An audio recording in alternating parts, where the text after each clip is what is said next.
आज बिल पेश हुआ है, मैं हिंदी और अंग्रेजी को जो कुछ समझ सकता हूं वो यही मैं कह सकता हूं कि माननीय मंत्री जी ने ये कहा कि ये उम्मीद है। ये उम्मीद कैसे बना है, अंग्रेजी में भी मुझे समझ में नहीं आ रहा कि उम्मीद है, ये हिंदी में भी समझ में नहीं आ रहा कि ये उम्मीद है। यूनिफाइड वक्फ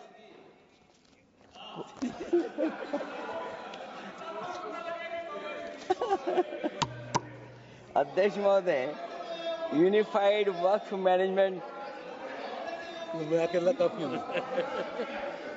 अध्यक्ष महोदय, ये अध्यक्ष महोदय, मैं समझ सकता हूं कि मैं वो बात छेड़ना नहीं चाहता था, लेकिन क्या करूं, मजबूरी है। अब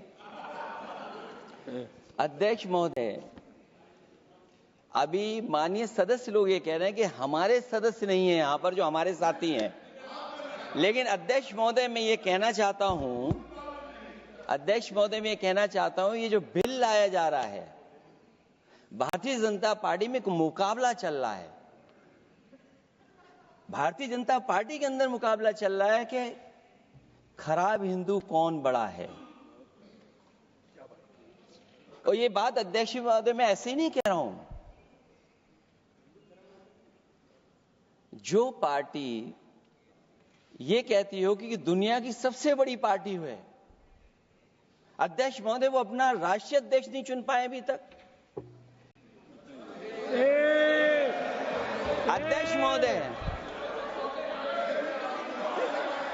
अध्यक्ष महोदय, भारतीय जनता पार्टी क्या है?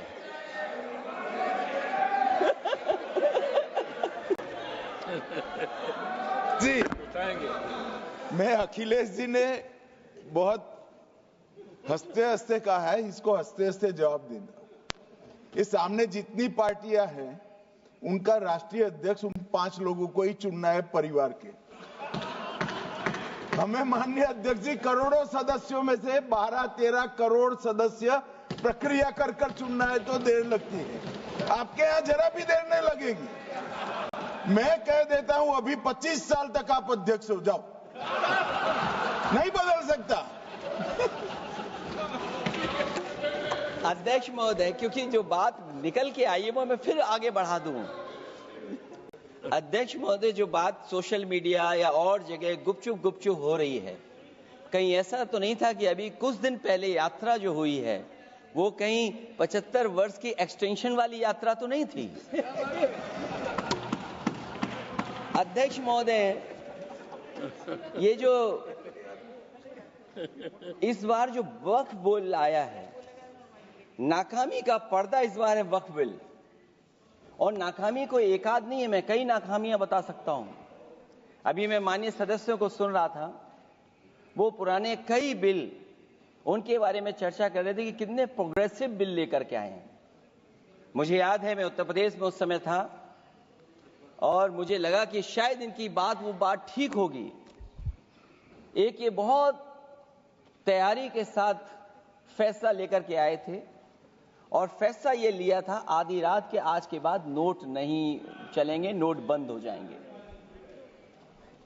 अध्यक्ष महोदय, उस नोटबंदी नाकामी के बारे में भी तो चर्चा हो जाए कि अभी भी न जाने कितनी जगह पर कितना रुपया निकला जा रहा है, कितना निकल करके आ रहा है।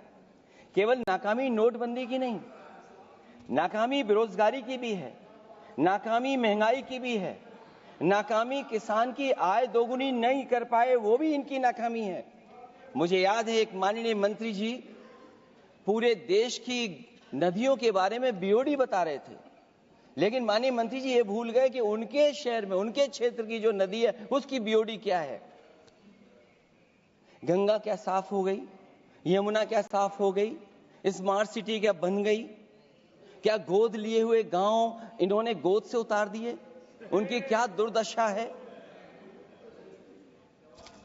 इसलिए मैं कहना चाहता हूं, ये नाकामी का पर्दा इस बार वक्फ बिल बना है। और सबसे बड़ी बात तो यह है कि जिसके लिए फैसला होना है उसकी बात को अहमियत न देना भी नाइंसाफी है। अध्यक्ष महोदय, नाकामी केवल यहां तक नहीं है।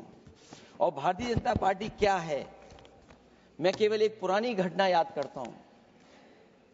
एक बार फैजाबाद अयोध्या में एक कार्यक्रम था, उसमें बड़ी तैयारी की गई थी और तैयारी के साथ कलाकार मुंबई से बुलाए गए थे। हो सकता है वो सहमति दिल्ली से ना रही हो, केवल लखनऊ की सहमति से हो रहा हो कार्यक्रम। और जब कार्यक्रम की पूरी तैयारी हो गई, भगवान श्री राम बनकर के कोई आ गया, लक्ष्मण बनकर के कोई आ गया, मां सीता भी बनकर के कोई आ गया, हनुमान जी, और भगवान हनुमान भी बनकर के कोई आ गया। लेकिन जब लखनऊ से वो हेलीकॉप्टर उड़ा और अयोध्या पहुंचा तो सब लोग थे, लेकिन उसमें हनुमान नहीं थे। अध्यक्ष महोदय, मैं भारतीय जनता पार्टी के लोगों से कहूंगा कि जानकारी करिए कि आखिरकार भगवान श्री राम थे, लक्ष्मण थे, सीता थी, लेकिन हनुमान क्यों नहीं थे? हनुमान इसलिए नहीं थे, शायद उनकी जात या धर्म कुछ और था। अध्यक्ष महोदय, ये देश मिली जुली संस्कृति से चला है। कुछ हमने सीखा, कुछ उन्होंने सिखाया। और जो लोग ये कहते हैं कि हम सबको बराबरी का हक देते हैं, अभी कुछ दिन पहले ईद निकली है। अध्यक्ष महोदय, वो परंपरा रही है, न केवल मैं जाता हूं, बल्कि कोई दल का नेता ऐसा नहीं न जाता हो उस कार्यक्रम में शामिल होने।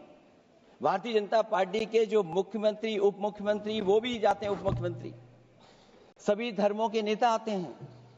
लेकिन पता नहीं इस बार क्या साजिश थी, षड्यंत्र था कि वहां पर कुछ पाबंदी लगी हुई थी। अगर किसी कारण पाबंदी लगी हुई थी तो बात समझ में आती है, लेकिन जब जानकारी हुई है, किसी को नहीं पता था कि पाबंदी क्यों लगी है कि आप नहीं जा सकते वहां पर कार्यक्रम में शामिल होने। क्या यही भारत है, यही संविधान हमें रास्ता दिखाता है? अध्यक्ष महोदय, मंत्री जी बताएं हमें, वो खुद भी माइनॉरिटी हैं, भगवान बुद्ध के रास्ते पे चलते हैं।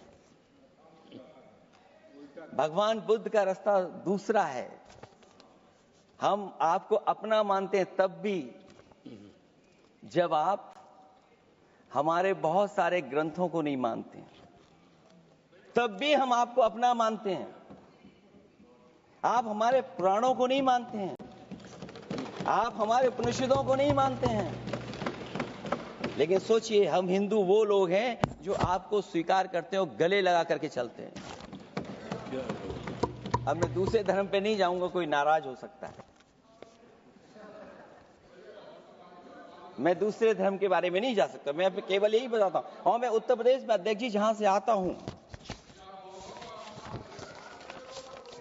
मैं अपमान नहीं कर रहा हूं, मैं सच बोल रहा हूं। और ये बिहार के चुनाव में जो आप कह रहे हैं कि महिलाओं को 2 मेंबर बना दिया, इस बार मैं भी देखूंगा आगे भारतीय जनता पार्टी कितनी महिला लोगों को टिकट देंगे वहां पर।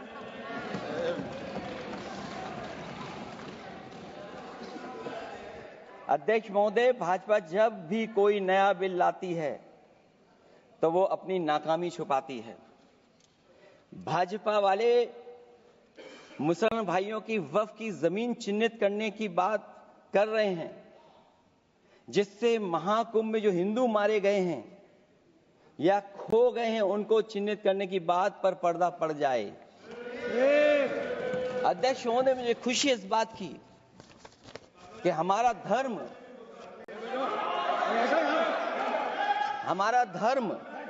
अध्यक्ष महोदय, नहीं, कुछ कहना चाहते हैं। नहीं, प्लीज, उनको अलाउ नहीं किया। अध्यक्ष महोदय, कुंभ में आस्था सबकी है, कोई ऐसा नहीं जिसकी आस्था ना हो। और कुंभ कोई पहली बार नहीं हो रहा था। ये भारतीय जनता पार्टी के लोगों ने ऐसा प्रचार किया कि 144 वर्षों के बाद पहली बार महाकुंभ होने जा रहा है, और लोग निकल पड़े। सरकार ने कहा कि हमारी तैयारी 100 करोड़ की है। आप कहते टेक्नोलॉजी का हम इस्तेमाल करेंगे, जमीनों को हम मैपिंग कर करके डेटा एंड रिकॉर्ड ठीक करेंगे। अध्यक्ष महोदय ये बताएं कि वो 30 लोग कौन थे, उनके नाम क्या थे जिनकी जान चली गई, न केवल जान जाने वालों की, बल्कि अध्यक्ष महोदय ये सरकार बताए कि जो लगभग 1000 हिंदू खो गए हैं, जो अभी तक नहीं मिले, जो अभी तक नहीं खोज पाए हैं, वो 1000 हिंदू की सूची कहां है? और फिर धर्म कारोबार की बात है, जो ये लोग गोली। अध्यक्ष महोदय, मैं कार सेवक वाली बात इसलिए नहीं छेड़ना चाहता हूं, अध्यक्ष महोदय ये शायद माननीय सदस्य जानते नहीं कुछ सच्चाई नहीं जानते। अध्यक्ष महोदय, ये संविधान की वजह से, संविधान को बचाने के लिए, हिंदू एकता को बचाने के लिए कुछ फैसले लिए गए, लेकिन एफआईआर हम लोगों पे नहीं लिखी गई थी, एफआईआर उन पे लिखी गई थी जो बेचारे तैयार हो गए थे सुबह, लेकिन पता नहीं कहां से फोन आया था, कहा था कि अब तैयार तो हो गए हो लेकिन आप शिलान्यास में नहीं आ सकते। बहुत सही। इसलिए बात को इधर से उधर नहीं में ले जाना चाहता। अखिलेश जी जरा वक्त पे भी आ जाओ। अच्छा, वक्त पे आ रहा हूं। नहीं, वक्त पे अध्यक्ष इसलिए आ रहा हूं क्योंकि वक्त समझने के लिए भारतीय जनता पार्टी की सोच क्या है। और ये अध्यक्ष महोदय जब ये कह रहे हैं कि इससे कारोबार होगा, अध्यक्ष महोदय धर्म की चीजों से कारोबार नहीं हो सकता। हमारे उत्तर प्रदेश के मुख्यमंत्री जी ने भी कहा कि कारोबार होगा। वो 30 की गिनती में उलझे हुए हैं, जैसे 30 मार खाए वो। उनसे पूछा कि जान कितनी गई, वो 30। उनसे पूछा कि कारोबार कितने का होगा, 30 गुणा 10,000 करोड़। सोचिए, कुंभ हमारा क्या कारोबार की जगह है? और फिर उसका कौन नापेगा, कैसे नालाएगा? और फिर हमारे माननीय मंत्री जी कह रहे हैं कि जमीन, चाहे वो रेलवे की हो, चाहे वो डिफेंस की हो, वो भारत की जमीन है। मैं भी स्वीकार करता हूं कि रेलवे की जमीन भी भारत की है, डिफेंस की भी जमीन भारत की है। क्या डिफेंस की जमीन नहीं बेची जा रही मंत्री जी?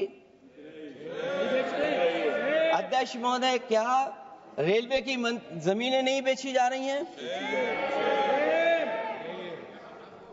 अध्यक्ष महोदय, केवल यहां तक नहीं, कितना हस्तक्षेप होता है। वक्फ भी भारत के, इसीलिए तो कहीं ना कहीं वक्फ की जमीन से, अध्यक्ष महोदय माननीय मंत्री जी बताएं, और मुझे उम्मीद है कि जब जवाब देंगे तो बताएंगे कि वक्फ की जमीन से बड़ा मुद्दा वो जमीन है जिस पर चीन ने अपने गांव बसा लिए हैं, लेकिन कोई बाहरी खतरे पर सवाल बवाल न करे, इसलिए ये बिल लाया जा रहा है। और माननीय मंत्री जहां से आते हैं, जिस प्रदेश से आते हैं, कम से कम ये तो बताएंगे कि वहां कितने चीन ने गांव बसा लिए, घर बन गए हैं। अध्यक्ष महोदय, आपके माध्यम से सरकार गारंटी दे कि वक्फ की जमीन कभी भी किसी भी पैतरेबाजी से किसी और मकसद के लिए किसी और को नहीं दी जाएगी। वक्फ की वर्तमान व्यवस्था में चाहे 5 साल के धर्म पालन की पाबंदी की बात हो, या कलेक्टर से सर्वेक्षण के हस्तक्षेप की बात हो, या वक्फ परिषद या बोर्ड में बाहरियों को शामिल करने की बात हो, इन सब का उद्देश्य मुस्लिम भाइयों के सार्वजनिक अधिकार को छीनकर उनके महत्व और नियंत्रण को कम करना है। ट्रिब्यूनल के निर्णय को अंतिम न मानकर उच्च न्यायालय में लेकर जाने की अनुमति देना दरअसल जमीनी विवाद को लंबी न्यायिक प्रक्रिया में फंसाकर वक्फ भूमि पर कब्जों को बनाए रखने का रास्ता खोलेगा। सबसे बड़ी बात यह कि वक्फ बिल के पीछे की न तो नीति सही है, न नियत। ये देश के करोड़ों लोगों से उनके घर दुकान छीनने की भी साजिश है। भाजपा एक अलोकतांत्रिक पार्टी है, वो असहमति को अपनी शक्ति मानती है। जब देश के अधिकांश राजनीतिक दल वक्फ बिल के खिलाफ हैं, तो उसे लाने की जरूरत क्या है, जो जिद क्यों कर रहे हैं सरकार? वक्फ बिल का लाना भाजपा की सियासी हट है। वक्फ बिल भाजपा की सांप्रदायिक राजनीति का नया रूप है, वो तो आपको काटेगा।